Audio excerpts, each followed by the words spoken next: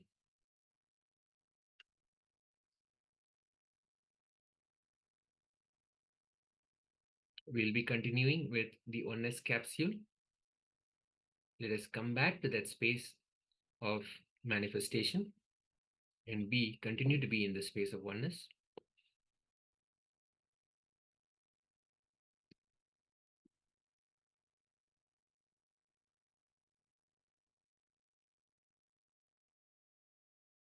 Ananda Paramashivoham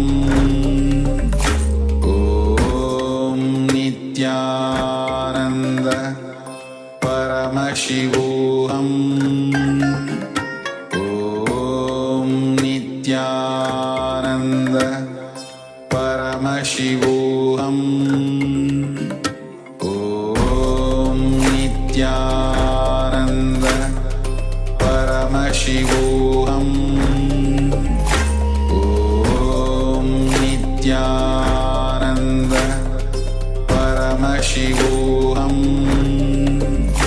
Om Nithyananda Paramashivoham Om Nithyananda Paramashivoham Nithyananda Paramashivoham Om Nithyananda Paramashivoham Om Nithyananda Paramashivoham Om Nithyananda Paramashivoham Om Nithyananda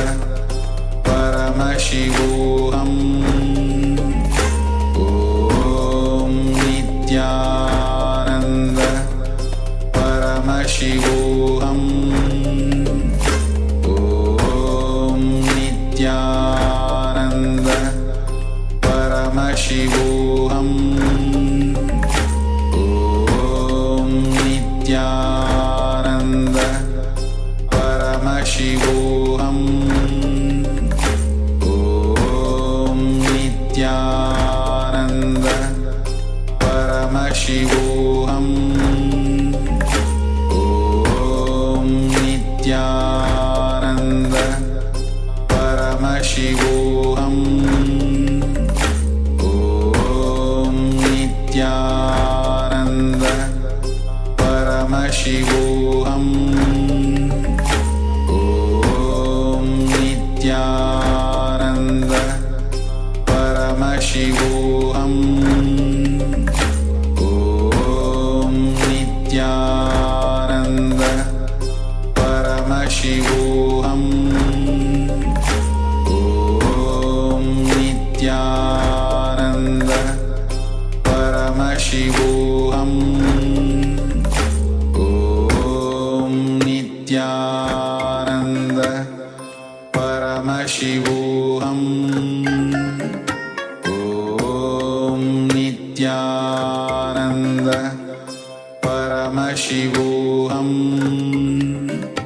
Om Nithyananda Paramashivoham Om Nithyananda Paramashivoham Om Nithyananda Paramashivoham Om Nithyananda Paramashivoham Om Nithyananda Paramashivoham Om Nithyananda Paramashivoham